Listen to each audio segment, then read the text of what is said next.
sur le podcast Kiffe ton bise. Je suis Meriem, votre hôte, coach formatrice chez Meriem Be Happy. Et c'est avec un immense plaisir que l'on se retrouvera chaque jeudi pour un nouvel épisode dans la joie et la bonne humeur. Passionnée par l'entrepreneuriat, où j'ai débarqué en 2012 avec une boutique en ligne de confiserie, je me suis découvert une réelle passion pour le digital. Aujourd'hui, mon objectif est de vous aider et vous booster dans votre quotidien d'entrepreneur afin de créer et développer un business qui vous ressemble. Au programme donc, entrepreneuriat au féminin, marketing digital, organisation, développement personnel, mais aussi stratégie de contenu et réseaux sociaux. Selon moi, une entrepreneur épanouie est une entrepreneur qui réussit. C'est parti donc pour Ensemble kiffer ton bise.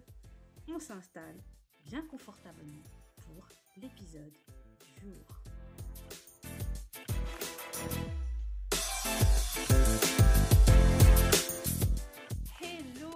Hello tout le monde.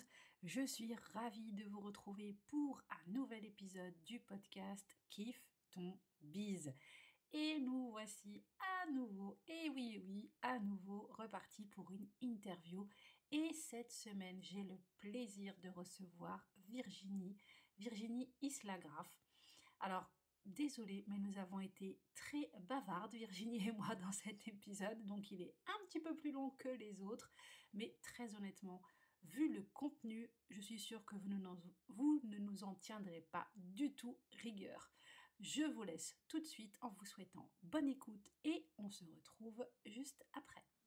Hello Virginie! Salut Meriem! Comment tu vas? Ouais, bah écoute, ça va. Et toi, comment tu vas? Ça va très très bien. Je suis très heureuse d'être avec toi aujourd'hui. Bah, sûrement pas autant que moi. Moi aussi, je suis super heureuse de t'avoir. Merci d'avoir accepté mon invitation. Et ça va être un grand plaisir. Merci de m'avoir invitée. Donc aujourd'hui, avec toi Virginie, on va essayer de faire, de casser encore des mythes. On va continuer un petit peu, c'est ce que j'essaye de faire en ce moment avec les épisodes de podcast avec les invités. Et avec toi, on va parler particulièrement donc blogging et on va voir donc que le blogging, contrairement à certaines idées reçues, n'est pas mort. Et tu vas nous partager 5 bonnes raisons d'ailleurs de se lancer en 2022. Ça tombe bien. Si quelqu'un est encore un petit peu hésitant, ça va l'aider un petit peu à se motiver. Je l'espère. Mais ouais, on l'espère. Mais d'abord, déjà, première chose, est-ce que tu peux nous parler un petit peu de ton parcours et puis surtout nous raconter un petit peu comment tu es passée de graphic designer à l'experte qu'on connaît aujourd'hui, donc Instagram et blogging. Alors déjà, il faut savoir que le blogging, c'est quelque chose qui est présent dans ma vie depuis déjà très longtemps. Moi, je ne suis pas si vieille que ça, mais bon, tu comprends. Parce que déjà adolescente, en fait, bon, tu as sûrement connu ça parce que je pense qu'on est dans le même âge. Les blogs Skyblog. Oui. Rassure-moi, voilà, c'est bon, tu me rassures, on est de la même époque. Alors, j'y partageais à ce moment-là, bon, bien sûr, j'étais ado, donc tu vois, ce que j'aimais bien, ce qui me tenait à cœur, des images, des photos, enfin, tu vois, le genre de truc. Ouais. Et puis, ça a continué même dans ma vie d'adulte. J'ai continué déjà avec un blog sur les loisirs créatifs. Alors, petite parenthèse, j'étais pas du tout douée. C'était pas mon truc, mais je partageais sur mon petit blog. Et j'avais même fait un blog de recettes de culinaires.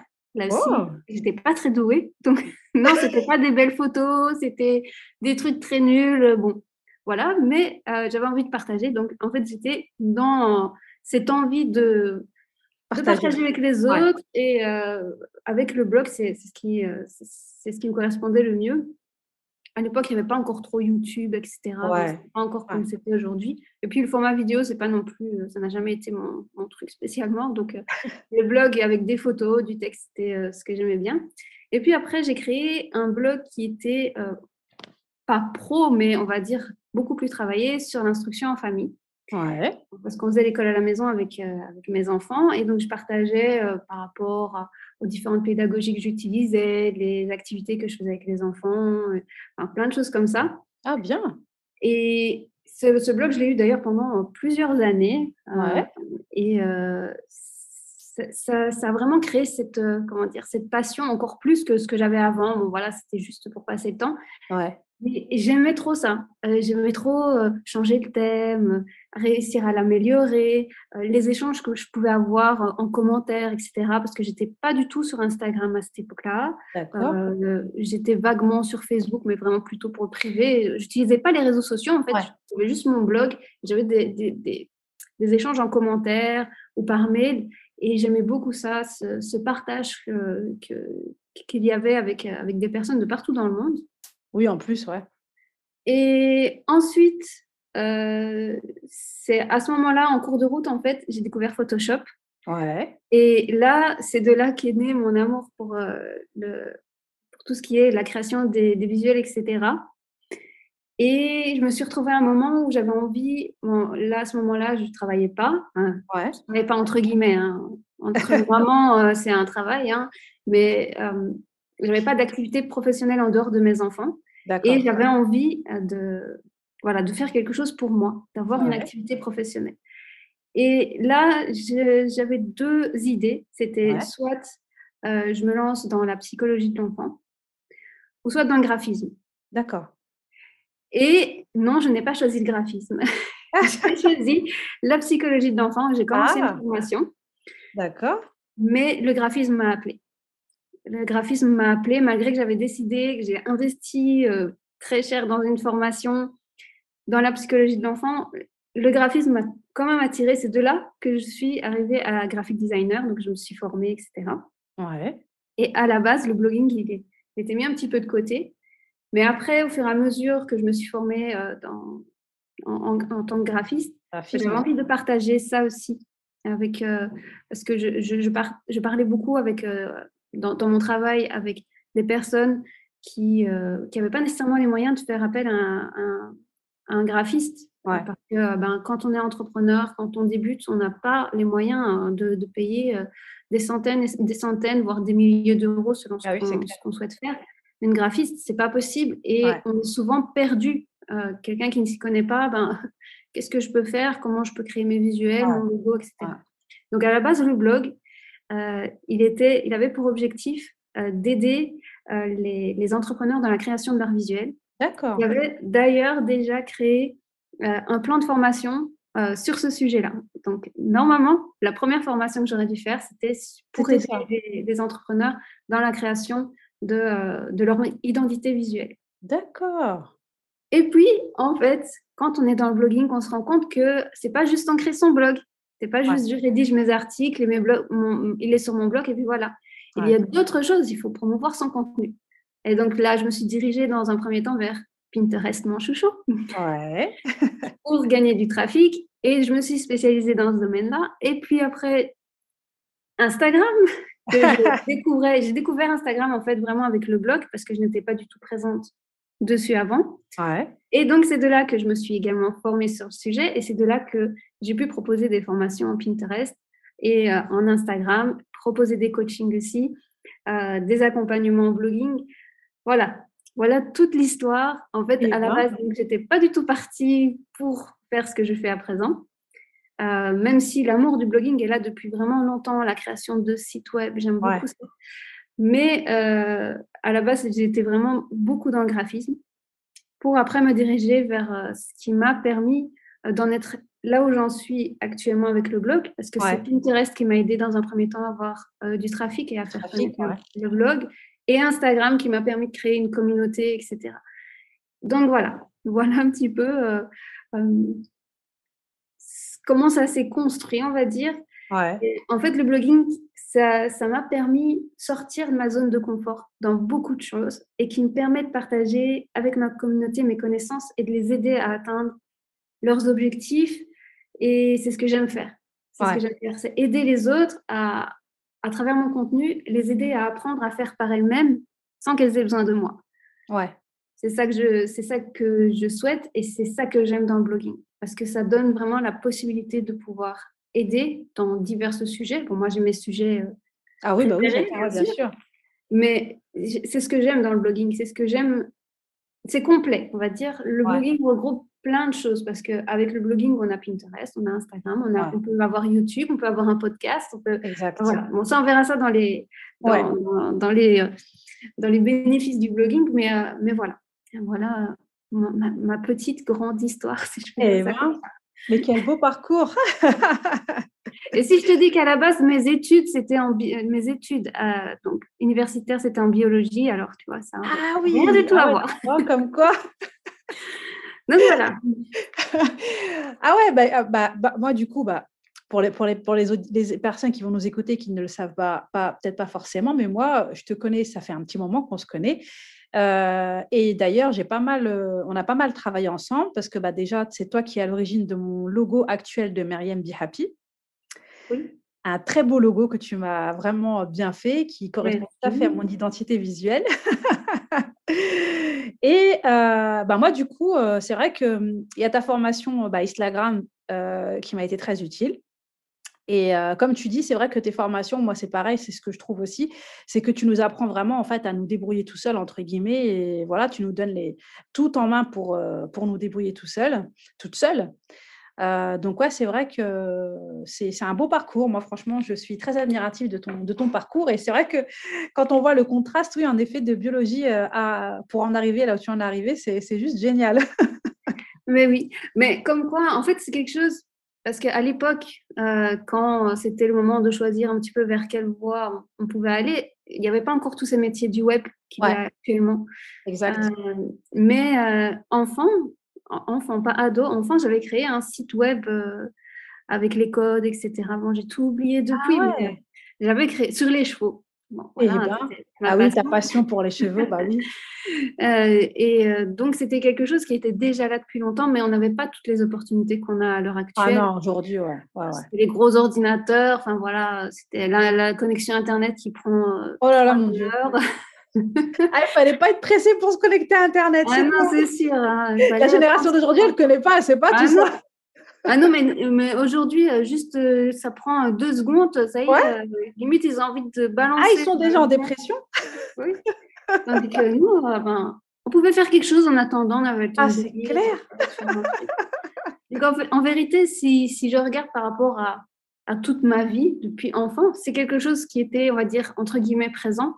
Ouais. Mais bon, c'était limité à l'époque. Il n'y avait pas. Aujourd'hui, il y a énormément de possibilités sur le web que nous, à notre époque, genre on est vieille, il n'y avait pas. Donc voilà, quand les opportunités se sont ouvertes, eh bien, j'ai pu retourner sur cette, je ne vais pas dire une passion, parce que ce n'était pas non plus une passion, mais c'est quelque chose que j'aimais. Oui, c'est quelque chose que tu aimais profondément au final, hein. C'est clair. Oui. Oui, c'est bien, tant mieux. Comme quoi, parfois, on peut revenir à nos amours d'enfance. Exactement. C'est amusant. Alors, qu'est-ce que, aujourd'hui, avec du recul, quels ont été tes plus grands défis à toi, les plus grands défis que tu as dû relever justement en tant qu'entrepreneur? Alors déjà, dans un premier temps, ça va être l'organisation. Et je pense que ça, il y en a très peu qui peuvent dire ne pas avoir eu ce problème. Parce que c'est compliqué d'arriver à s'organiser, surtout quand on a des enfants. Exact. Alors même sans enfants, c'est déjà compliqué, mais avec des enfants, c'est encore pire. Surtout dans les périodes où on faisait l'école à la maison. Donc, il fallait arriver à construire un business en gérant 3 enfants, en préparant les activités pour 3 niveaux différents. Ah oui. C'était pas évident tous les jours. Mais ça reste possible. Ça devait être sportif, hein. Oui, mais ça m'a aidé. En fait, d'avoir eu autant d'obligations, si je peux dire comme ça, en même temps, en fait, ça m'a aidé à m'organiser, ça m'a obligée à devoir trouver ce qui me convenait. Et maintenant qu'ils sont à l'école, c'est plus facile. Oui, c'est clair. Parce que, je me dis, ça y est, c'est bon, avant, c'était pire. Donc voilà. Mais la première chose vraiment qui a été la plus difficile, ça va être vraiment de trouver l'organisation qui me convenait à moi. Parce que c'est vrai qu'on peut voir des organisations de une telle ou tel conseil, mais en fait, ce n'est pas nécessairement adapté à nous. Oui, exactement. Ça, c'était compliqué, d'arriver à trouver ce qui va me convenir à moi, à mon mode de vie, à ce que je souhaite faire. C'est quelque chose de complexe. Il y a également eu, donc ça c'était la première chose, et Ouais. ensuite il y a eu de devoir faire des choses avec lesquelles je n'étais pas très à l'aise. Ouais. Donc par exemple, tourner des vidéos pour mes formations. Ouais. Ça, c'est en fait à l'oral, j'ai beaucoup plus de mal. Ça va beaucoup mieux maintenant. Hein. À Ouais. force de faire des vidéos, etc. Bon, je suis un peu plus à l'aise quand même. Mais au début, c'était waouh, c'était hyper compliqué. Ah ouais? Vraiment très très compliqué d'arriver à exprimer ce que je voulais dire Oui. à l'oral. Ouais. À l'écrit, ça allait. Quoique au début, pour moi, j'étais incapable d'écrire. Ouais. Quand j'ai débuté le blogging, j'ai longtemps reporté parce que même en tant que quand je faisais, je proposais des prestations en tant que graphiste, j'avais envie Ouais. de créer un blog pour expliquer un petit peu mon travail, mais je me disais non, t'es pas capable, tu peux pas le faire, tu sais pas écrire, tu sais Ah pas. ouais. Je me disais vraiment, tu sais pas écrire. Et puis bon, j'ai dû travailler un petit peu sur moi-même et puis à force de pratique, on s'améliore de toute Oui, façon. On ne peut exact. que s'améliorer. Ouais. Si on pratique et on peut pas faire moins bien. Enfin, je sais pas comment on fait pour pratiquer et faire moins bien. Oui, c'est clair. Avec la pratique, comme tu dis, c'est obligé, ça vient. Ça peut prendre du temps, ça dépend de Oui. certaines personnes. Il y en a, ça va aller vite, d'autres moins vite, mais avec la pratique, ça va mieux. Ouais. Il y a également eu, comme sortie de ma zone de confort, devoir faire des coachings. Ça a été Ouais. très compliqué, Ah très, ouais, bah très, oui. très, très compliqué parce que j'ai du mal avec les gens. Ouais. On ne dirait pas, mais j'ai un peu de mal à. Ah ouais, non, franchement, oui, comme tu dis, on dirait pas, mais comme quoi, tu vois. Ouais, on ne voit pas en fait ce qu'il y a derrière des Ouais, vidéos, derrière des exactement. audios, etc. On ne peut pas savoir. Ouais. C'est pour ça qu'il faut être toujours très. Comment on dit? Il y a un mot. Je vais revenir dessus. Quand on voit des choses chez les autres, il faut. Je ne vais pas retrouver le mot. Avoir de l'empathie, c'est ça le mot? Ah oui. Ouais. C'est ça, hein, empathie envers les autres et se dire qu'on ne sait pas ce qui se passe. Je ne sais pas Ouais. si c'est le bon mot, empathie. Empathie, tu veux dire dans quel sens tu veux dire en fait? Qu'il faut être bienveillant peut-être, non? Oui, bienveillant, voilà. Oh là là, le mot, voilà. Il faut être bienveillant envers les autres Ouais, parce qu'en fait, on ne sait pas ce qui se passe derrière. Il exact. peut avoir des difficultés pour X ou Y raison, peu Ouais. importe, ça ne nous regarde pas. Mais quand on voit quelque chose qui nous semble bizarre, ben, on peut se dire bah, peut-être elle a des difficultés, donc il faut être bienveillant. Oui, c'est clair. Donc voilà, c'était une petite parenthèse, on va dire. Mais c'est toujours important de rappeler Ah ça, oui, oui, parce oui. qu'on est dans un monde où il y a trop peu de bienveillance. Oui. On est toujours à regarder le petit défaut. Ah, elle a fait ça, elle a fait ça, elle a fait ça. Alors qu'il faudrait être bienveillant, beaucoup plus bienveillant les uns envers les autres et le monde s'en porterait beaucoup mieux. Ah, mais je suis tout à fait d'accord avec toi parce que on ne sait pas, comme tu dis, la personne de quelle façon elle en est arrivée là où elle en est. Qu'est-ce que ça lui a coûté de faire ce qu'elle fait? Parce que comme tu dis, on va la juger direct en disant peut-être, ouais, regarde, je sais pas moi, sa vidéo, comment elle est, ou ceci ou cela, mais tu sais pas, peut-être qu'avant de faire juste cette petite vidéo, bah, elle a dû limite se préparer pendant des semaines ou des jours, enfin, parce qu'elle a du mal ou parce que elle n'est pas à l'aise ou ouais, c'est pas évident et c'est pour ça que comme tu dis le fait de pratiquer à force de pratiquer. De toute façon, qui peut dire aujourd'hui un exemple tout bête? Qui peut dire aujourd'hui j'ai fait moi par exemple pour parler le jour où j'ai fait mon premier live Instagram. Le premier live Instagram, mais c'était une catastrophe. Je veux dire, j'ai dû m'y reprendre, je sais pas combien, me préparer, je sais pas combien de temps à l'avance. J'ai eu chaud pendant tout le live. Et comme je te comprends. Alors, les lives, j'ai pas encore. Oui, non. En fait, je pense que j'en ai fait un ou deux Ouais. des lives, donc non, je suis pas encore prête pour ça. Je devrais, mais parce qu'en tant que moi-même, je conseille à mes élèves de faire des lives, hein, Ouais. mais voilà. Après, on doit aussi faire les choses en rapport avec, enfin, en étant en accord avec nous-mêmes, Bien sûr.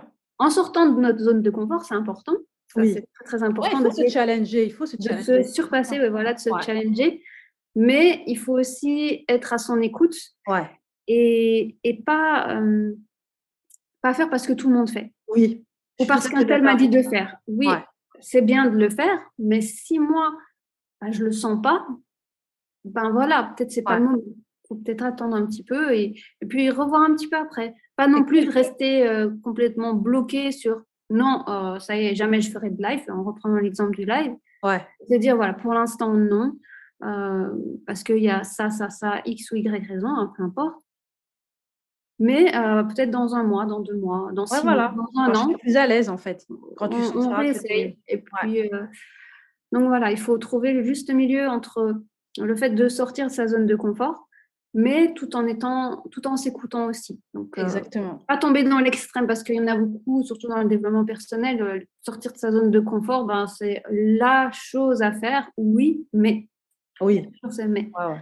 Mais Ouais, pas au point faut pas oublier de s'écouter quand même. Voilà, pas au point après de faire des choses qui ne te correspondent pas. Donc voilà.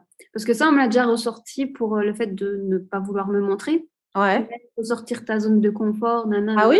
Ben non, en fait, non, c'est pas. Ah, bien sûr, ça n'a rien à voir, en fait. Il y a des choses, c'est pas. C'est même pas une sortie de sa zone de confort pour ça. Bien sûr. C'est juste un choix. Mais il y en a, ils vont te sortir ça pour tout et n'importe quoi. Oui.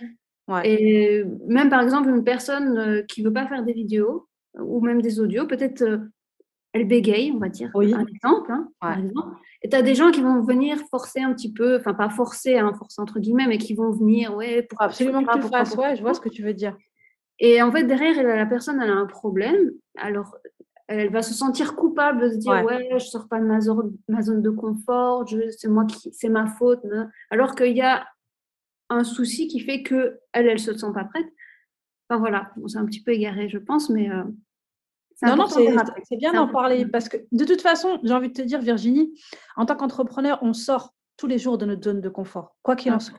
Ah oui, ça c'est sûr. Donc voilà, donc tu vois, après, évidemment, il faut s'écouter, évidemment, il ne faut pas non plus aller à l'encontre. Et puis de toute façon, se forcer, comme on disait tout à l'heure, ça ne servira à rien. Je veux dire, là, par exemple, tu vas te forcer à faire un truc, si tu n'es pas à l'aise, ça va se sentir. Toi, et au final, ça risque peut-être même toi de te décourager. Peut-être que tu vas te retrouver à tout plaquer parce que ça va te démoraliser ou quelque chose comme ça. Donc, ce serait dommage. Donc, il faut vraiment, oui, sortir de sa zone de confort, d'accord, mais pas non plus aller à l'encontre de certaines choses, quoi. Oui, voilà, tout à fait. C'est tout.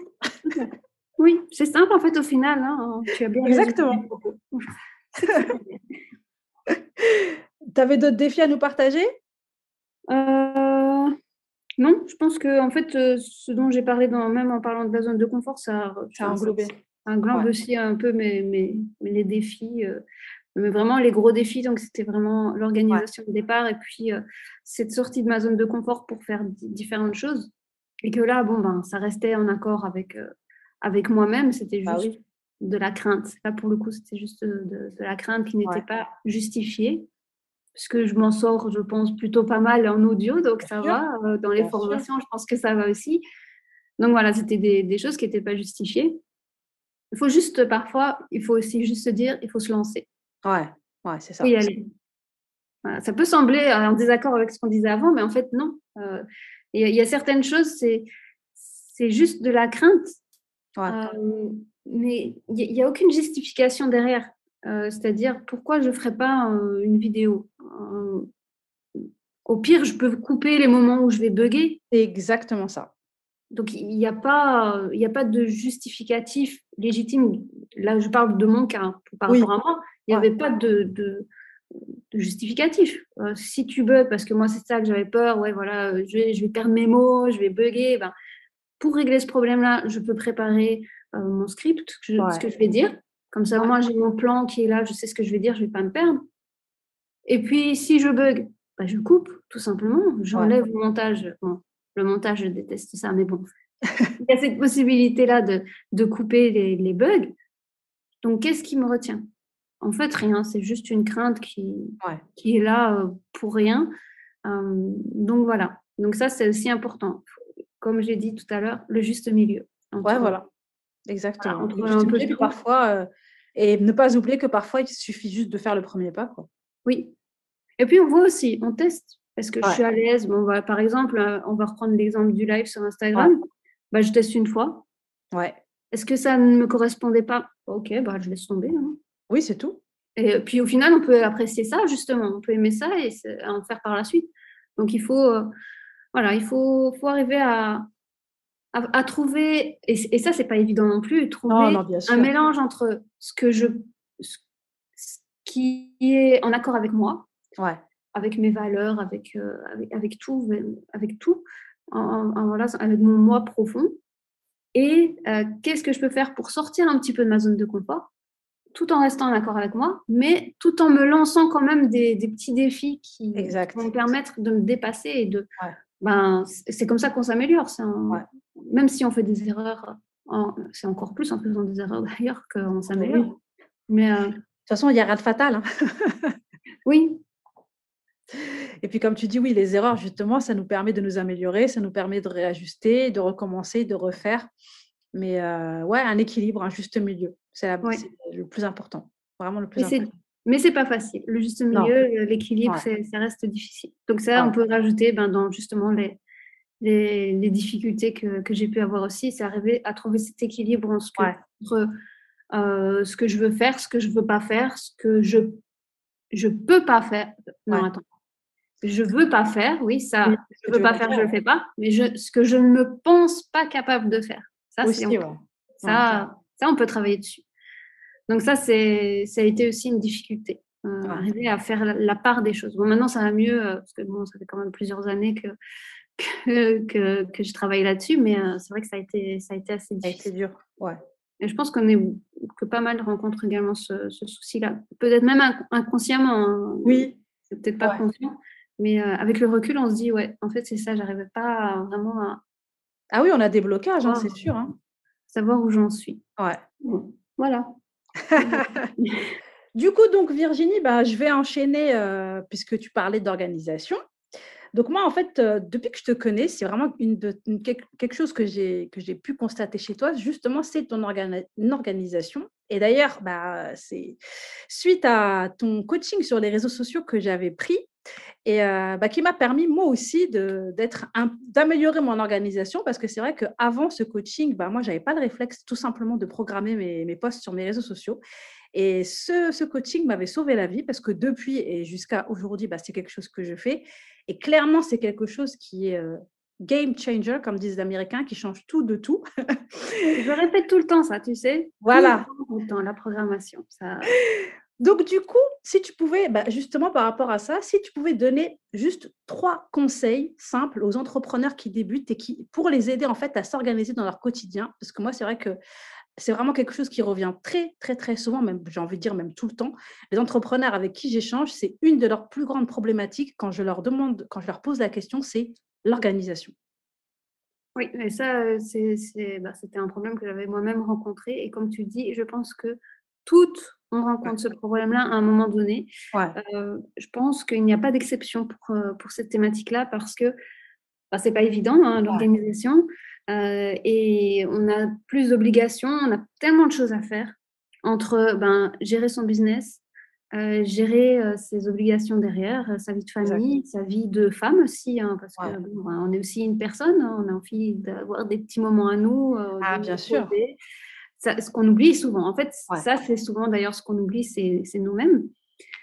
Donc, comme conseil, ce que je pourrais donner, la première chose, ça va être de trouver une organisation qui nous convient à nous-mêmes.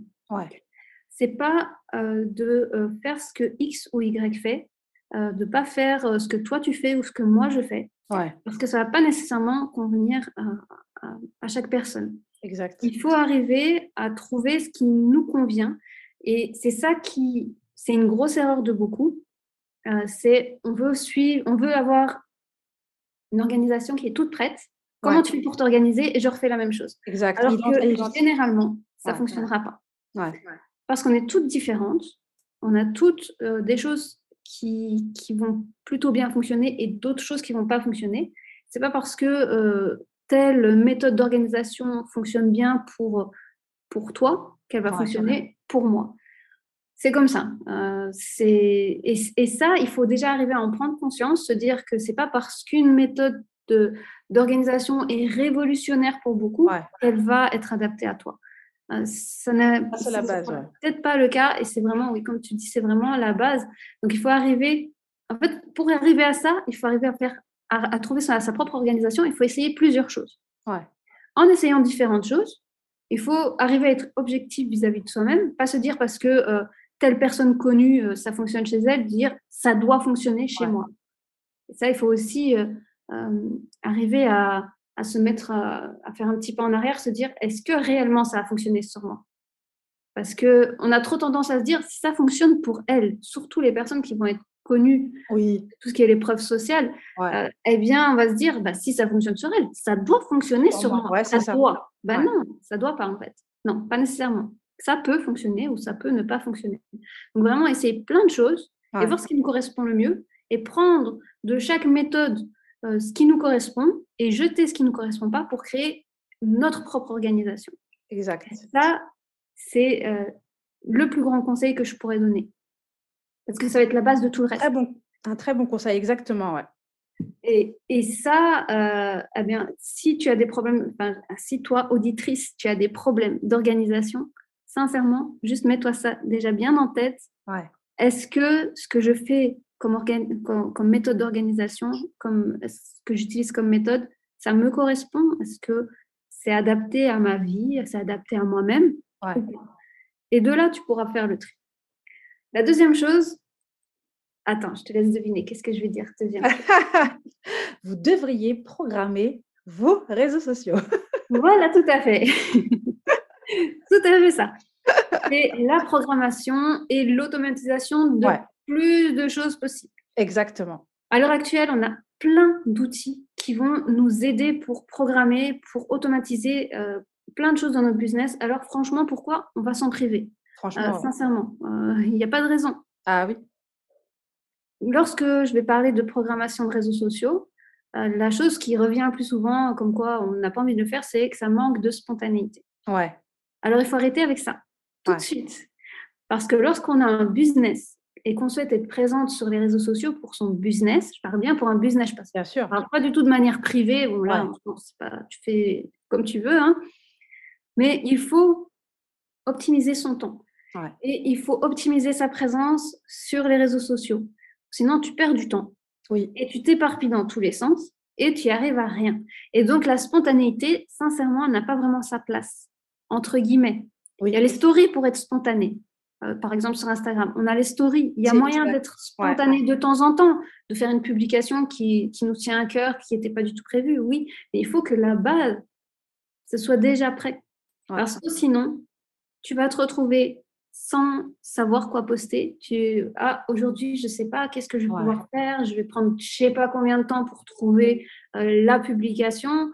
La publication ne sera peut-être pas de qualité. Et combien de temps j'aurais perdu sur ma journée? Beaucoup, juste pour une publication. Et demain, c'est rebelote. Et chaque jour, c'est rebelote. Au final, on n'arrive pas, la plupart, il y en a qui arrivent à le faire. Mais si on regarde de manière générale… Tu t'épuises au bout d'un moment. Ça, je le confirme. C'est fatigant, hein. C'est comme tous les jours, tu te poses la question, qu'est-ce que je vais faire à manger ce soir? C'est exactement ça. Là, c'est la même chose. C'est pareil. Et en plus, quand tu n'arrives pas à trouver une idée, tu te sens coupable. Voilà, je n'ai pas trouvé. Ou alors, tu fais un truc vite fait, mais c'est pas une bonne… tu stresses. Finalement, tu te retrouves peut-être à faire un truc, comme tu as dit, vite fait. Moi, c'est ce que je faisais avant d'avoir suivi ta formation, ton coaching. Clairement, c'est ce que je faisais. Il y avait des moments, je me retrouvais vraiment à poster pour dire j'ai posté. Oui. Et après, on dit pourquoi j'ai pas de résultat? Voilà. C'est forcément… En fait, je pense que c'est un problème qu'il y a beaucoup chez les francophones. Après, je peux me tromper, mais je trouve qu'il y a moins ce problème chez les Américaines. Oui. Il faut arriver à se mettre en tête que notre entreprise, notre business, c'est un business. Et on le prend comme un business. Exactement. Il n'y a rien de mal là-dedans. Bien sûr. Il faut vraiment que dans notre tête, ce soit le cas. C'est la manière dont on va gagner notre vie. Et pour gagner notre vie, il faut qu'on ait une stratégie. Sinon, on se perd. On se perd, on part dans tous les sens, où au final, on finit par abandonner, on finit par ne pas avoir de résultats, on ne fait pas de vente, on n'a aucune interaction, parce qu'il y a un manque de stratégie.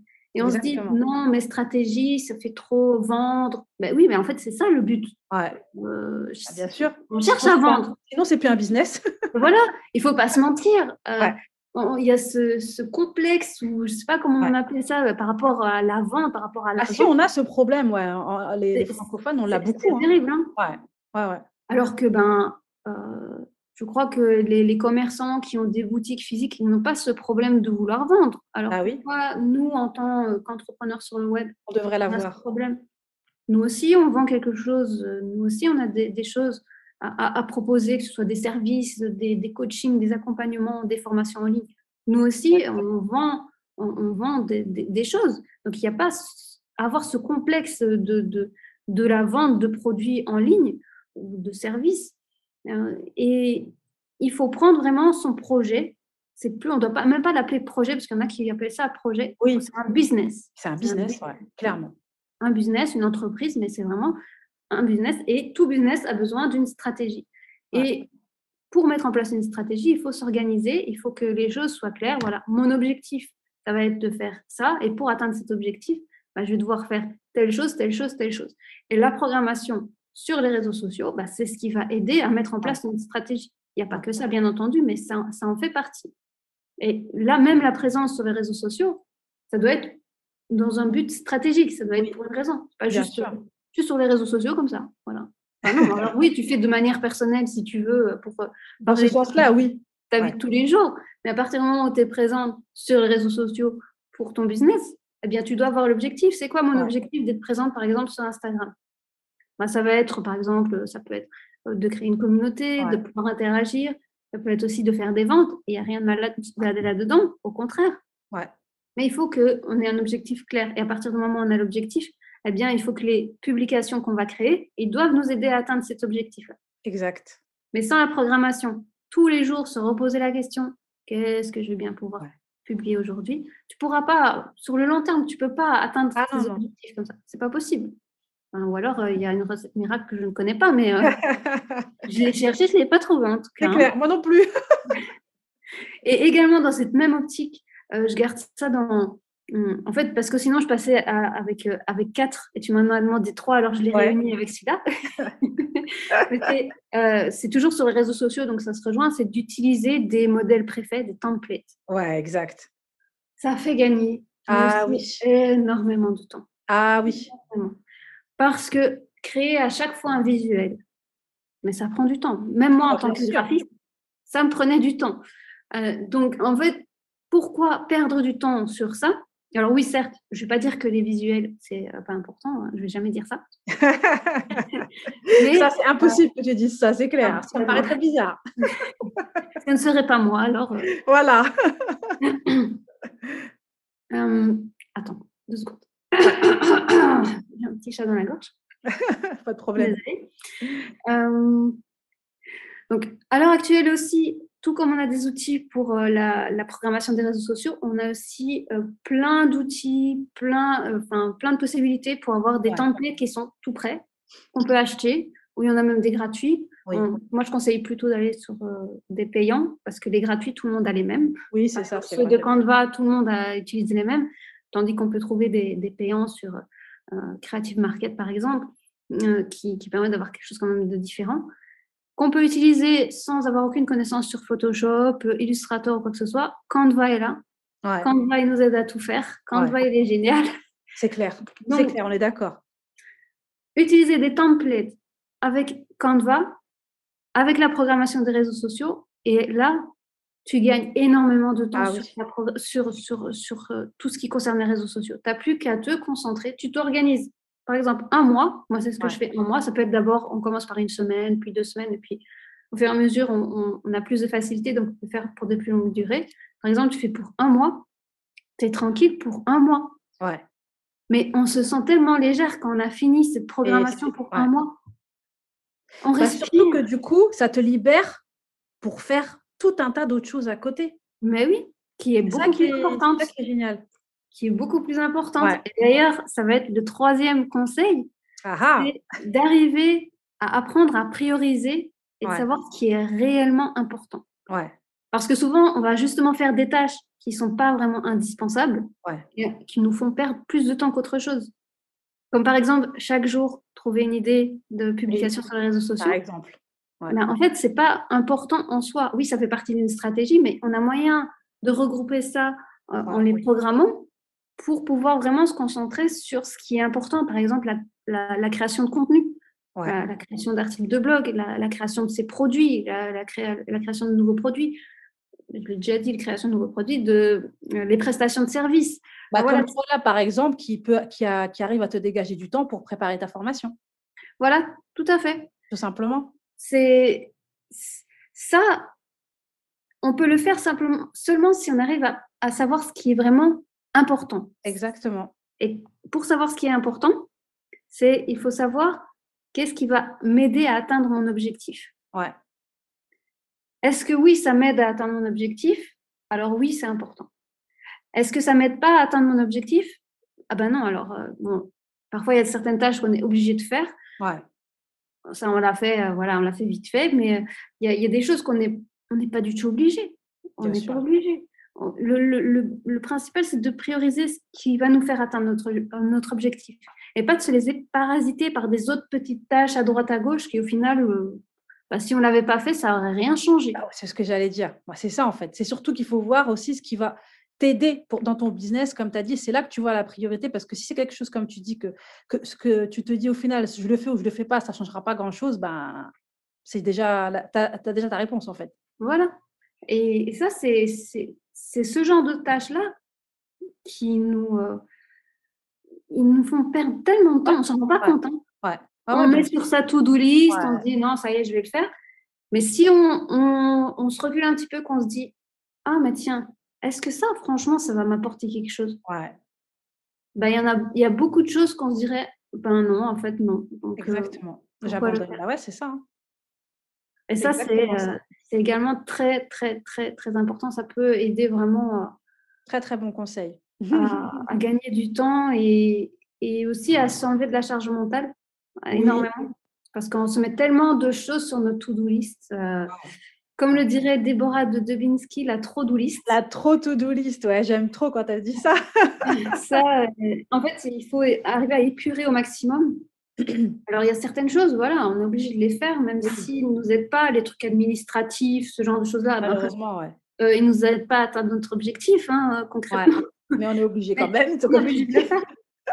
Donc voilà, je pense que ça. Et pour aider, je peux conseiller à tes auditrices de se renseigner sur la matrice Eisenhower, qui aide avec un cadran à savoir ce qui est prioritaire ou pas prioritaire, urgent, non urgent.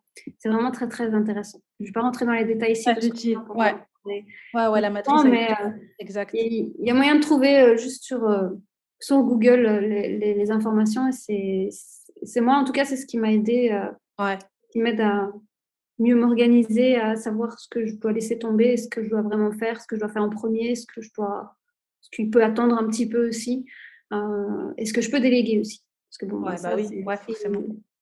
Une chose, un dernier conseil, entre guillemets, que je donnerais, c'est déléguer si on en a la possibilité. Si on le peut, ouais, c'est clair. Ça aide aussi, tu m'étonnes. Mais c'est pas possible. Quand on débute, c'est pas possible. Ça, j'en suis bien consciente, mais à partir du moment où on peut, il faut le faire directement, le plus possible.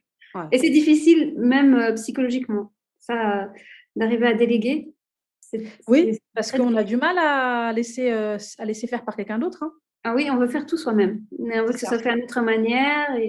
Mais ça permet, ça allège tellement et ça permet de pouvoir s'occuper sur des choses qui sont, pour le coup, encore plus importantes, de prioriser ce que nous, on doit faire, par exemple, la création de contenu, créer sa formation, par exemple.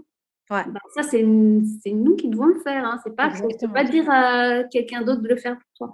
Mais pour ça, tu dois pouvoir te dégager du temps et déléguer, c'est aussi une manière de faire. Mais même si on n'a pas le moyen de déléguer, tout le monde peut programmer ses publications. Donc voilà, c'est ce que j'allais dire. C'est déjà un bon début. Déjà, rien que ça, le fait de programmer ses publications, comme tu as dit, le fait d'utiliser des templates tout prêts, franchement, ça te fait gagner énormément de temps. Et après, comme tu as dit, on commence par, si on a du mal, on commence par faire ça une semaine, après sur 2 semaines, et petit à petit, si on arrive à faire sur 1 mois, c'est l'idéal. Mais déjà, franchement, ne serait-ce que de le faire une semaine à chaque fois, c'est déjà énorme parce que ça veut dire que pendant toute la semaine, tu vas pouvoir te consacrer sur autre chose. Tu n'auras pas le stress de te dire qu'est-ce que je vais bien pouvoir poster et qu'est-ce que je vais pouvoir utiliser comme visuel, etc. etc. Donc, franchement, Alors maintenant, on va parler un peu du blogging. Donc, on entend de plus en plus des rumeurs comme quoi le blogging serait mort. Mais mon petit doigt me dit que toi, Virginie, tu vas nous dire que non. Et donc, quelles seraient tes 5 raisons justement, selon toi, de se lancer justement en 2022 dans le blogging? Bon, alors, ton petit doigt te dit correct. Effectivement, bon, ça me fait un petit peu rire quand je lis que le blogging serait mort, quand Ouais. on voit le nombre de blogueuses qui vivent de leur blog, Exact. quand on voit parce que bon, moi je regarde beaucoup ce que font les Américaines, Oui. parce qu'on avance à ce niveau-là, elles sont en avance sur nous. Ouais. Et quand je vois à quel point ça marche toujours autant chez elles, nous on est loin encore derrière, donc on va dire qu'on en est au commencement, si je peux dire ça comme ça. Donc ça me fait un peu rire quand je lis ça. Que non, pour moi, le blogging n'est pas mort. Par contre, oui, il a évolué. Donc, il fonctionne plus de la même manière qu'avant, c'est sûr. Mais ça, c'est pour tout. Instagram, il est plus pareil qu'avant. Ah bah non. Tu peux plus être présente de la même manière qu'avant sur Instagram. Donc, pourquoi le blogging, il serait resté fixe? C'est pareil pour tout. C'est pas parce qu'une plateforme ou un style de business va évoluer qu'il va être mort. Non. Oui. Il faut juste suivre ce qui se passe et suivre et aller vers cette évolution. Ouais. En termes d'évolution, je dirais que par rapport au blogging, vers ce à quoi on se dirige le plus, c'est tout ce qui va être des offres de suivi personnalisées. Ouais. Donc, ça ne veut pas dire que tout ce qui est formation en ligne est mort. Il ne faut pas me faire dire quelque chose que je ne dis pas. Ce n'est pas du tout le cas. Hein. C'est pas du tout d'accord. Mais à l'heure actuelle, au niveau francophone, on voit de plus en plus de formations en ligne qui voient le jour et c'est très, très bien. Ouais. Chaque formation peut apporter des choses différentes, même si c'est dans une même thématique, parce qu'on est toutes différentes. Donc, c'est pas un problème. Mais on peut remarquer que les gens, ils ont de plus en plus cette envie d'avoir quelque chose de personnalisé. Quelque chose qui va pouvoir, d'avoir plus qu'une formation en ligne, d'avoir aussi des retours, d'avoir qu'on puisse, c'est pas juste suivre le cours, qu'il y a une communauté aussi, on peut poser des questions, on peut avoir des réponses, parce qu'en fait, il y a eu trop de formations qui ont été faites où tu as juste la formation et débrouille-toi. Ouais, c'est ça. Et quand un élève d'une formation veut poser une question, il n'a pas de réponse. On essaye, je pense que tout formateur essaye d'être le plus clair possible dans ses explications dans ses formations en ligne, mais il y a toujours des questions qui vont venir. Et je pense que, après je peux me tromper, mais je pense que c'est vers ce à quoi on doit plus tendre, c'est avoir une plus grande disponibilité pour ses élèves et pouvoir proposer aussi des retours. Avoir plus d'interaction, si je peux dire ça comme ça, avoir une communauté. Ouais. Je comprends ce que tu veux dire. En fait, il faut plus proposer une vraie expérience. Voilà. Ça? Oui, voilà. Et aller un peu plus loin que juste, je te donne le contenu, débrouille-toi. Avoir vraiment quelque chose qui implique un côté humain, pas juste, voilà, t'as ta formation, débrouille-toi, qui est plus cette relation élève-enseignant, si on peut dire ça comme ça, ou élève-mentor. Bon, ça dépend comment chaque personne veut se présenter. Il y en a qui utilisent le terme mentor ou coach ou peu importe, mais qu'il y ait cet échange qui soit là. Et on le voit de plus en plus avec les coachings en commun qui sont présents avec les formations, les mentorings ou ce genre de choses-là. On voit que c'est quelque chose qui se fait de plus en plus. Bon, les Américaines le faisaient avant. Donc, voilà, c'est ça. Nous, on est très derrière. Et donc, voilà, pour l'instant, c'est ce qui va, je pense, se faire de plus en plus, avoir tout ce qui va être plus communautaire, donc se faire en communauté, donc des coachings en commun, des corrections de devoirs, par exemple, ce genre de choses-là, mais avoir des retours et plus avoir juste une formation, avoir quelque chose de plus, on va dire, complet. Je pense que les gens, maintenant, ils recherchent un peu plus ça.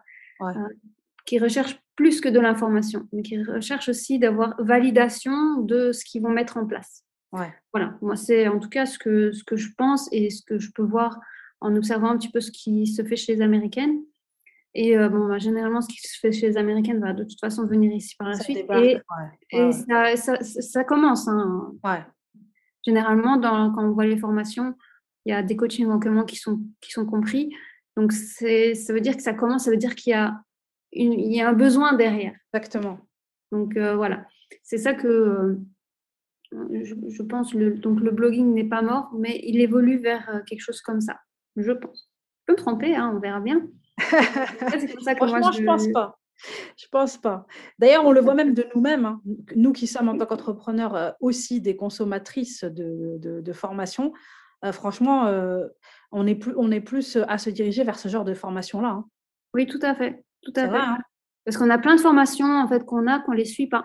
Tandis que quand il y a cette dynamique déjà d'avoir un groupe, d'avoir des choses qui se passent en direct Ouais. et en commun, ça nous motive à suivre les formations. C'est exactement ça.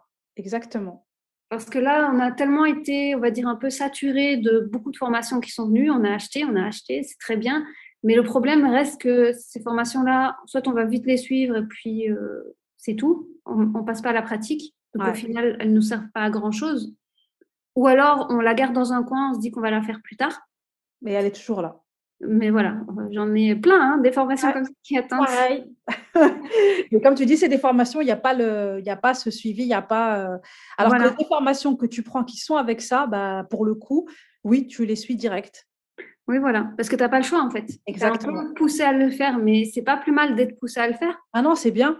Parce que nous, en tant que formateurs, nous, ce qu'on a envie, en tout cas moi, j'espère que la plupart des formateurs, c'est pareil, on a envie que notre élève, il apprenne et qu'il mette en pratique ce qu'on lui enseigne. C'est exactement ça. Moi, j'ai pas envie qu'une personne, elle achète ma formation pour dire d'avoir l'argent et puis qu'elle la suit pas. Ça m'intéresse pas. Moi, non, franchement, c'est décevant. Ah ouais, franchement, oui. Qu'elle la suive et que ça l'aide. Voilà, c'est ça que je veux. Ouais. Mais malheureusement, on peut pas être chez chaque personne et venir lui envoyer un mail, même si on lui envoie des mails. Au final, si elle veut pas suivre la formation, elle lira même pas tes mails. Ah non, c'est pour ça que faire des événements en direct comme ça, style, j'en reviens toujours au coaching en commun parce que c'est ce qui se fait de plus en plus, eh bien, ça aide les personnes à être présentes. Être présente et passer à l'action, ouais. Voilà. Et après, il y a aussi cette énergie de groupe. Il y a plusieurs élèves qui permet de se motiver, etc. Donc voilà, moi je pense que c'est quelque chose qui est assez intéressant et qui va encore plus se développer. Ouais. Maintenant, pour lancer son blog, quelles sont les bonnes raisons? On va revenir à ta question. Déjà, dans un premier temps, et je pense que c'est la plus grande raison, c'est que lorsque tu as ton blog, tu es chez toi. Ouais. Et ça, je le dis souvent aussi, les réseaux sociaux ne nous appartiennent pas. Exact. Se dire que pour un business, Instagram ou Facebook, ça va suffire, c'est une grosse erreur. Ça ne suffit pas. Ces plateformes, elles vont aider, certes, oui. Ça, je ne vais jamais dire le contraire. Oui, elles peuvent vraiment, vraiment aider si bien utilisées. Oui. Et avec une bonne stratégie, sinon ça ne sert à rien. Mais ce n'est pas suffisant. Parce que dessus, on va dépendre de leurs règles, de leur algorithme, de leur politique. On est limité, on ne peut pas faire tout ce qu'on veut. On peut se faire supprimer son compte, on peut faire supprimer une publication. Et ça, peu importe le nombre d'abonnés. Il y a des très gros comptes qui se sont vus supprimer leur compte du jour au lendemain sans aucune raison. Donc ça ne veut rien dire. On va dépendre aussi de la plateforme pour la visibilité. Donc en fait, voilà, on n'est vraiment pas chez nous. Donc on doit faire avec les règles qu'on nous impose. Et c'est vrai que ça peut être assez frustrant, notamment parce que je pense que la plupart sont présentes sur Instagram plutôt que sur Facebook. Mais sur Instagram, l'algorithme qui fait parler de lui tout le temps, malgré qu'il ne change pas autant que ça, hein, mais bon, on en entend tout le temps parler. Tout le temps. Le manque de visibilité, etc. Ben oui, c'est frustrant. Surtout quand on essaye de mettre en place des bonnes stratégies, qu'on fait beaucoup d'efforts et de voir qu'au final, on n'a pas beaucoup d'interaction. Oui, ça fait mal. Hein. C'est pas agréable. Mais t'as pas le choix. J'ai envie de dire, tu dois faire avec. Tu t'adaptes, c'est clair. Comme tu dis, tu n'as pas le choix. Tu peux rien faire. C'est Instagram qui décide les règles et toi, tu as juste à te taire et à faire avec. Tu peux faire autant de stories que tu veux, sur l'algorithme, machin. Instagram, il s'en fiche complètement. C'est pas ça qui va changer sa vie. Hein. Il s'en fiche un petit peu. Donc, l'avantage du blog, c'est que tu es chez toi. Tu n'as pas de limite de caractère, par exemple, pour rédiger ton contenu. Donc, ça te permet de faire du plus grand contenu. Tu ne vas pas dépendre d'un algorithme ou d'un autre. Les résultats vont dépendre de ce que toi, tu vas mettre en place comme stratégie. Alors oui, bien sûr, de manière, on va dire, indirecte, tu dépends quand même d'algorithmes. Parce que par exemple, ne serait-ce que pour le référencement naturel, tu dépends de l'algorithme de Google. Mais on va dire que ou sur Pinterest, ça va dépendre de Pinterest. Pinterest peut ramener du trafic. Mais tu as tellement de différents... Et ça, d'ailleurs, c'est le prochain point. Donc, je vais rajouter le prochain point. Comme ça, je vais revenir à celui-ci. Donc, le prochain point, c'est que tu as plusieurs possibilités pour promouvoir ton contenu et pour gagner du trafic. Exact. Et en fait, ces différents points, le fait d'avoir justement différentes possibilités pour promouvoir ton contenu, bah, ça veut dire que si par exemple, tu as on va dire l'algorithme de Pinterest qui change, c'est pas grave, tu as quand même encore tout ce que tu as mis en place pour ton référencement naturel. Il y a peu de chances qu'il change en même temps. Donc, tu as le temps de revoir ta stratégie de présence sur Pinterest selon l'algorithme et tu as quand même toujours des résultats avec les autres canaux d'acquisition que tu as. Ça te permet d'avoir malgré tout plusieurs cordes à ton arc. Voilà. Tandis que quand tu es juste sur Instagram, bah, tu dépends juste d'Instagram et c'est tout. Tu n'as pas d'autres... tu n'as rien d'autre. Pour c'est visibilité, tu n'as rien d'autre. Tandis que le blog te permet d'avoir de la visibilité un petit peu partout. Et tous ces différents canaux vont ramener sur ton blog, sur ton contenu qui est chez toi. Et le but, bien entendu, qui va être un autre point, c'est que ça va aider dans la construction de ta liste email. La liste email qui est indispensable. Grave. Même si tu n'as pas de blog, tu dois avoir une liste email. C'est juste. Tu fais bien d'insister dessus. La liste email, c'est. Enfin voilà, on ne peut pas s'en passer. Par exemple, on revient à Instagram. Ton compte est supprimé. Si tu as ta liste email, tu as renvoyé au maximum tes abonnés dessus, tu peux les contacter, les avertir. Voilà, mon compte a été supprimé, voici le nouveau. Tu n'as pas tout perdu. Donc, si tu as juste un compte Instagram, Facebook, LinkedIn, peu importe. Si tu as juste ça, tu supprimes ton compte, comment tu vas recontacter tous tes abonnés? Tu peux pas, en fait. C'est pas possible. C'est pour ça la liste email, c'est indispensable. Et un blog va vraiment t'aider dans la création de ta liste email parce que on va revenir aux différents canaux d'acquisition. Tu vas avoir beaucoup de canaux d'acquisition qui vont ramener sur ta landing page pour créer ta liste email. Et donc, forcément, tu vas avoir plus de résultats que si tu as juste Instagram qui va ramener sur une landing page, une page de capture pour ceux qui ne connaissent pas, qui vont te permettre d'avoir de nouveaux abonnés à ta newsletter. À la place d'avoir juste qui vient d'Instagram, non, tu auras peut-être qu'ils vont venir d'Instagram, de Pinterest, du référencement naturel, qui ont lu un article et qui se sont inscrits. Donc, il y a énormément de possibilités. Donc, ça permet d'avoir encore plus de possibilités d'avoir plus d'abonnés qualifiés, parce que c'est ça aussi qui est important, bien entendu. Bien sûr. À ta newsletter. Donc, le blog va vraiment aider dans ça et la newsletter va être importante. Pourquoi? On ne va pas rentrer dans les détails parce que sinon, on peut en avoir pour très longtemps. Mais on va faire simple. Une newsletter va t'aider à vendre. Voilà.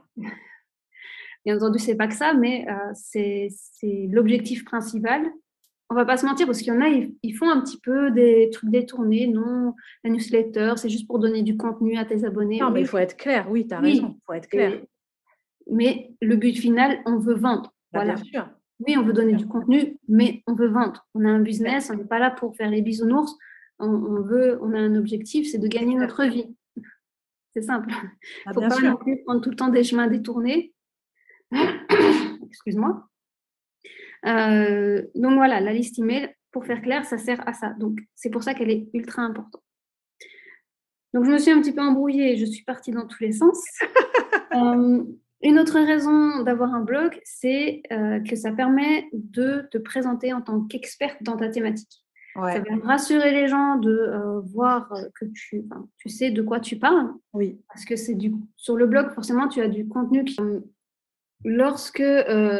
le blog, on va créer du plus long contenu qui permet de montrer encore plus nos connaissances et donc les personnes vont forcément nous faire plus confiance que si une personne va vendre, par exemple, le même produit, mais qui est juste présente sur Instagram.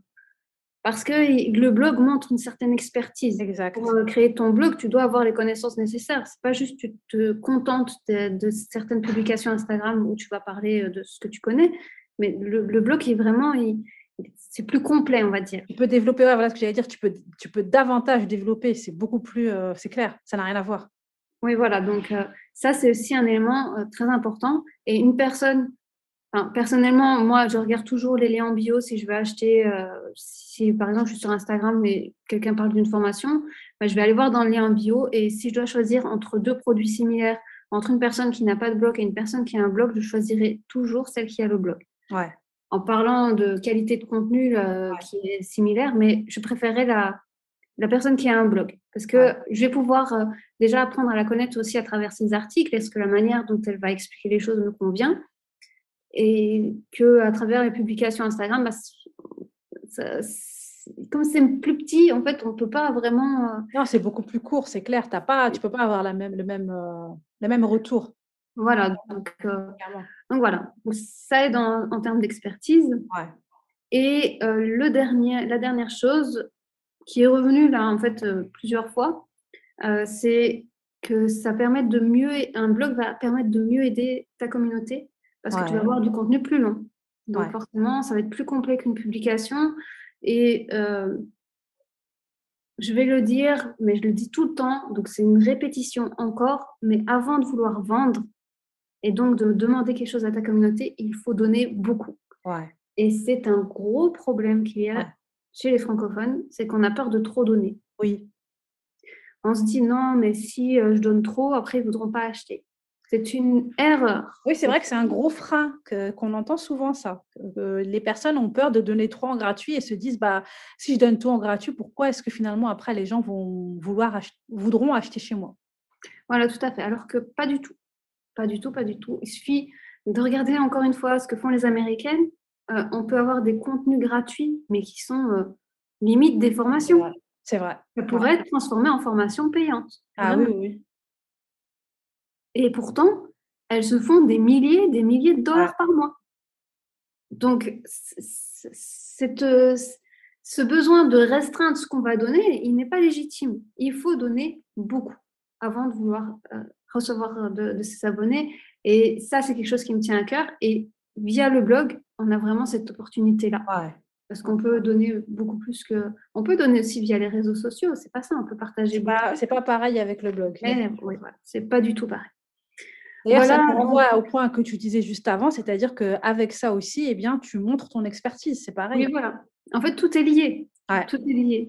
Donc, je vais faire un petit résumé des 5 raisons, parce que comme je me suis un peu éparpillée dans tous les voilà.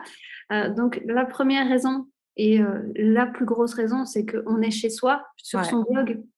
On ne dépend pas d'algorithmes extérieurs, etc. Ou alors de manière, on va dire, plus limitée, avec moins de conséquences. Ouais. On a plusieurs canaux d'acquisition pour gagner du trafic et pour faire connaître son contenu. Ouais. Qui va venir de différents réseaux sociaux, du référencement naturel, de Pinterest. Ça permet de se présenter en tant qu'experte dans sa thématique. Ouais. C'est une manière de proposer du contenu encore plus long et donc d'aider encore mieux sa communauté. Et c'est d'une énorme aide pour construire sa liste email qui est indispensable. Exactement. Je le dis encore et encore. Et je pourrais encore trouver d'autres raisons, mais bon, je vais m'arrêter là. Je pense que déjà déjà ces raisons-là, c'est déjà pas mal. Principal. Ouais. Et toutes les autres raisons que je pourrais rajouter sont de toute façon liées à ça, parce que tout se regroupe. En fait, le blogging, ça peut apporter énormément de choses à un business. Ouais. Mais j'aimerais quand même mettre un petit mais, de faire attention avant de se lancer tête baissée, parce qu'il faut d'abord quand même connaître sa cible, qui est la base d'un business normalement, mais bon, on ne répète jamais assez ça,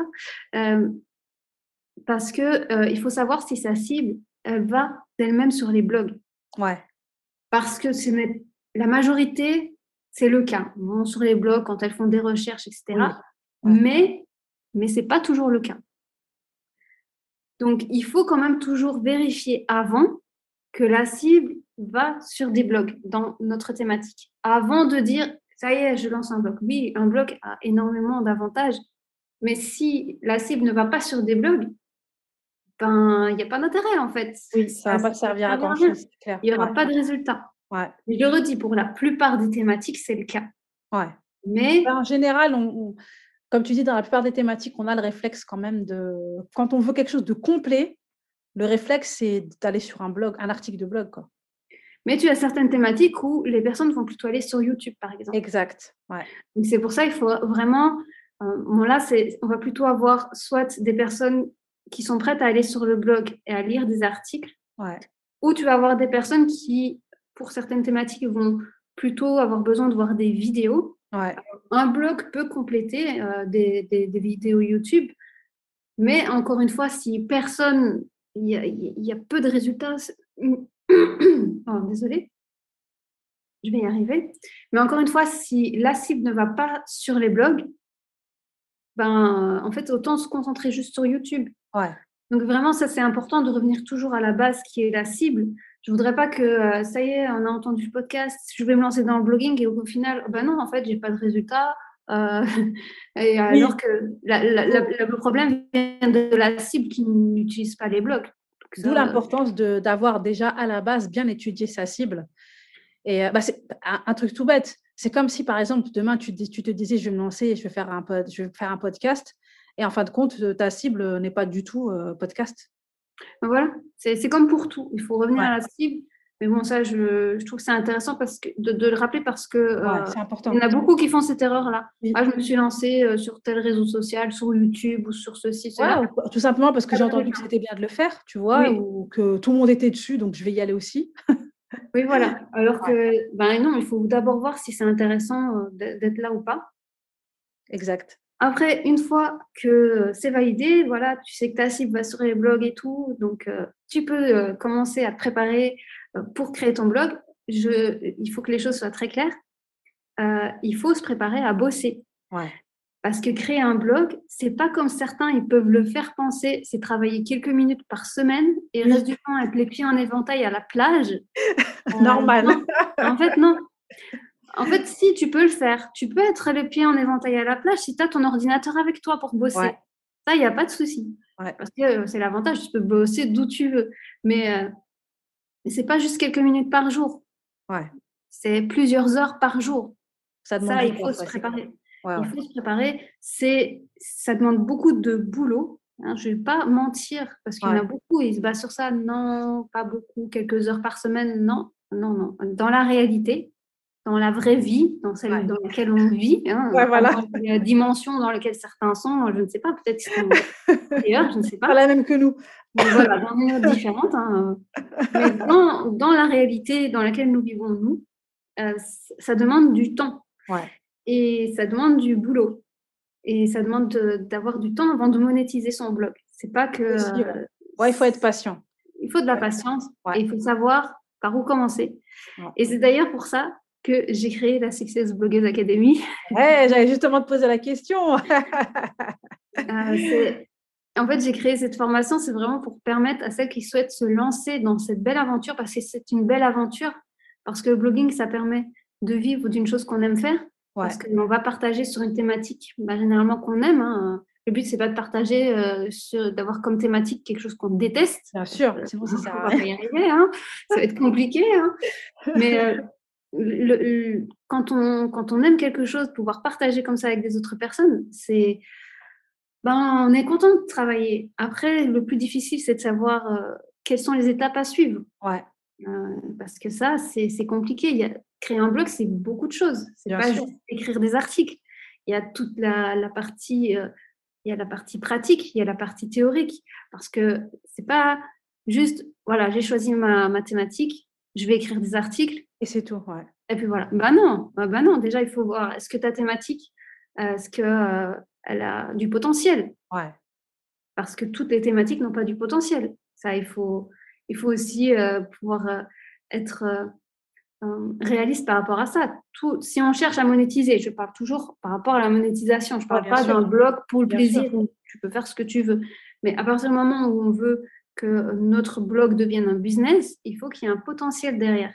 Mais pour ça, il faut savoir, est-ce que, oui, ma thématique, elle est validée? Est-ce qu'il y a un potentiel de monétisation par la suite? Ouais. Donc déjà, ça, c'est un problème de certaines blogueuses. Elles se sont lancées, et puis après, je veux monétiser, mais je ne sais pas comment. Oui, c'est ça. À la base, il fallait faire avant. Ça, il fallait y réfléchir avant. Il fallait voir, est-ce que ce projet est viable pour moi ou pas? Ouais. Ensuite, il faut Il y a toute la partie connaître sa cible. Oui, Très important, la base de tout. La base de tout, on en vient d'en parler, mais c'est trop négligé aussi. On se dit juste connaître ma cible. Oui, je m'adresse aux femmes entre 20 et 35 ans qui parlent français.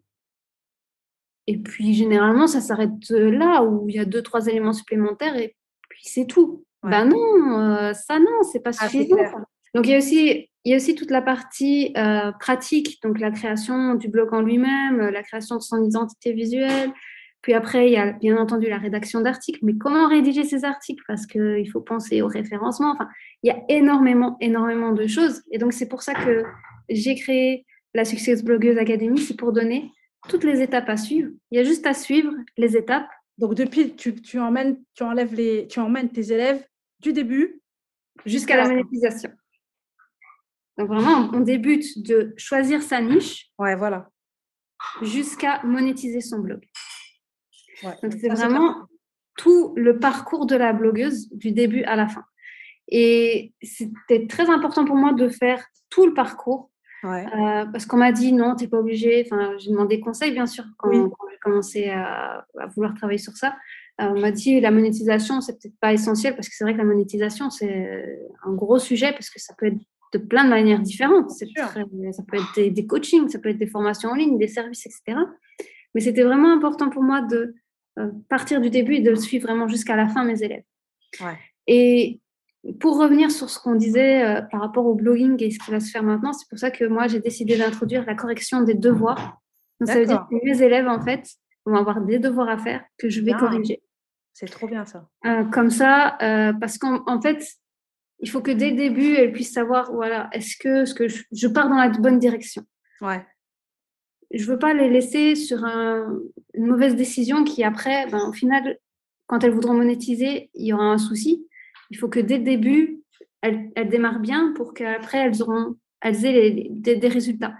Et c'est en ayant un retour par rapport à tout ce que j'ai déjà pu faire, je peux les conseiller au mieux.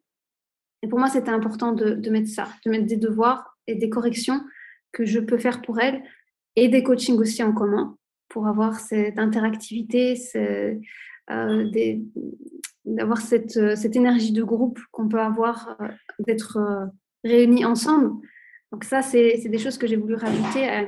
Donc, ça sera simplement une formation. Une formation, donc du coup, vraiment complète, comme tu disais tout à l'heure, avec une vraie expérience. Voilà, avec une vraie expérience, avec une vraie interaction avec moi qui serais, on va dire, entre guillemets, leur professeur, même si je ne me vois pas comme professeur, mais quand même. Comme formatrice, on va dire. Comme formatrice, je veux pouvoir être là pour les guider, pour les aider et pouvoir les rassurer aussi. Parce que quand on est dans l'aventure du blogging, on est souvent seul derrière son ordinateur. Bien sûr. Et le syndrome de l'imposteur est toujours là, même avec l'expérience. Même avec l'expérience, il reste. Donc, de pouvoir être là pour les rassurer, les motiver, c'était important pour moi. Je n'avais pas envie juste de donner une formation et puis ça y est. Et lâcher comme ça, bien sûr. Je voulais créer vraiment cette plateforme pour être là avec elles, pour les suivre, pour partager les victoires, les échecs et pour pouvoir les aider. Parce qu'il y aura des échecs, ça c'est sûr et certain. C'est comme toujours, on a l'habitude. Oui, mais pouvoir justement avoir cette communauté qui est là avec les autres élèves, c'est quelque chose. Voilà, je voulais avoir quelque chose de plus qu'une formation. Et cette formation me tient énormément à cœur parce que le blogging, c'est un sujet qui me tient à cœur, comme on l'a vu, oui. Comme on l'a vu, oui. Donc voilà, c'est ma formation de cœur, ma formation signature. Écoute, bravo à toi. Merci. Et du coup, là, si j'ai bien suivi, je ne dis pas de bêtises, il me semble qu'il y a une liste d'attente. Tu as fait une liste d'attente, une waiting list? Oui, il y a une liste d'attente qui est présente pour pouvoir être tenu informé de la première session d'inscription. Parce que les inscriptions ne seront pas ouvertes toute l'année. Ce sera des sessions d'inscription. Ça va me permettre de vraiment me concentrer sur les élèves. plutôt que d'avoir tout le temps des personnes qui vont venir, ça permet aussi d'avoir tout le monde qui commence plus ou moins en même temps. D'accord. Donc voilà, il y a donc cette liste d'inscription qui est ouverte pour être tenu informé de la première session. Ça marche. Je la mettrai. Elle sera dans les notes de l'épisode et je la mettrai aussi dans le descriptif de l'épisode sur mon blog. Comme ça, tout le monde pourra y avoir accès. Et du coup, donc, cette formation-là, elle s'adressera vraiment aux personnes qui veulent commencer un blog, comme tu l'as précisé, de A à Z. Tu vas les accompagner du début jusqu'à la fin. Voilà, c'est tout à fait ça. Voilà, c'est tout à fait ça. C'est vraiment ça. Donc, voilà. Après, les personnes qui ont déjà un blog, mais on va dire les blogueuses, on va dire plutôt débutantes, qui ont créé quelque chose, mais voilà, elles ne savent pas encore trop. Là aussi, la formation, elle peut leur être adressée. Ça permettra de valider déjà la niche, la thématique. Ouais, exact. Parce que parfois, les résultats ne viennent pas simplement parce qu'il n'y a pas un bon choix de niche. En fait, il n'y a pas de choix de niche du tout parce qu'on vise trop large. Parce que ça aussi, c'est pas juste on choisit un thème, par exemple, oui, je veux faire des recettes de cuisine. Non, en fait, c'est pas suffisant. Hein. C'est clair. C'est clair. Il faut préciser. Et donc, déjà à la base, ces personnes qui ont déjà un blog vont pouvoir valider la niche, valider la cible. Parce que généralement, ça n'a pas été fait, ou alors ça n'a pas été fait correctement. Donc, même les blogueuses, on va dire, qui sont plutôt débutantes, elles pourront s'inscrire aussi sans problème. Après, les blogueuses qui ont plus d'expérience, elles pourront y trouver aussi des choses, hein, mais... Ça reste vraiment quelque... Ouais, je vois ce que tu veux dire. Donc, ça s'adresse vraiment aux personnes qui veulent commencer ou qui sont, on va dire, qui ont un blog, mais entre guillemets, qui est peut-être un petit peu bancal ou qu'elles trouvent que c'est encore incomplet. Donc, ça pourra les aider à compléter. Écoute, ça marche. Merci beaucoup, Virginie. Merci à toi. C'était avec grand plaisir. Je suis très, très heureuse d'avoir été là avec toi. J'espère ne pas m'être trop étalée sur... écoute, je pense que les gens seront intéressés, ils auront envie d'écouter cet épisode qui est vraiment riche en conseils et en astuces. Merci beaucoup de m'avoir accordé ce temps. Merci pour tous tes conseils parce que je sais que mes auditrices, ça va vraiment beaucoup les intéresser, que ce soit au niveau de l'organisation, que ce soit au niveau du blogging et tout ça. Donc, comme je disais, je mets le lien dans les notes de l'épisode par rapport à la waiting list, donc la liste d'attente pour la Success Bloggers Academy. Et je te souhaite plein de réussite. Et puis, de toute façon, nous, on reste en contact comme d'habitude. Oui, très bien. Merci beaucoup. Et je suis très heureuse d'avoir été là avec toi dans ce podcast, dans cette petite sortie de ma zone de confort. Hein. C'était un grand plaisir et pourquoi pas une prochaine fois. Hein. Avec grand plaisir. C'était très chouette. Je te remercie beaucoup. Je t'en prie. À très bientôt. Ciao, ciao. À très bientôt. Et bien voilà, c'est tout pour cet épisode. J'espère vraiment que vous avez pu en apprécier le contenu. À mon avis, si vous l'avez écouté en mode ménage ou autre chose, vous allez sûrement avoir envie de le réécouter et de prendre des notes parce que vraiment, Virginie a partagé pas mal de conseils et d'astuces qui sont vraiment très, très, très intéressants et qui vous seront très utiles. En tout cas, je l'espère du fond du cœur. Encore merci à elle, vraiment. Pour sa disponibilité. Je vous mets, comme d'habitude, dans les notes de l'épisode ainsi que sur le résumé de l'épisode sur le blog Maryam Be Happy, toutes les informations pour que vous puissiez aller suivre Virginie si ce n'est pas déjà le cas, mais aussi pour pouvoir rejoindre sa liste d'attente, donc pour s'assurer de ce lancement. Moi, je vous dis à très vite pour un nouvel épisode. Je vous rappelle que vous pouvez toujours, si vous écoutez cet épisode avant la 2e semaine des vacances, je précise, réserver un appel découverte offert avec moi pour que l'on puisse mettre en place ensemble une stratégie pour Instagram, pour mettre en place un coaching Instagram.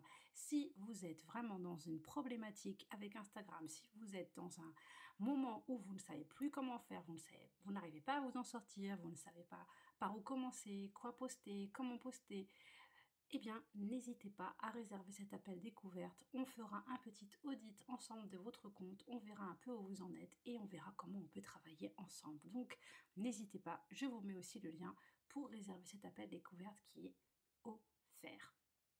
C'est tout pour aujourd'hui, donc je vous laisse. Je vous souhaite bon après-midi, journée, soirée, en fonction du moment où vous écoutez cet épisode. Et on se dit à très vite. Ciao, ciao! Merci d'avoir écouté l'épisode jusqu'au bout. Vous pourrez retrouver toutes les ressources mentionnées dans les notes de l'épisode sur le blog maryambehappy.com. Et si le podcast vous plaît, n'hésitez pas à aller lui mettre une petite note et un avis sur l'application Apple Podcast. Merci beaucoup.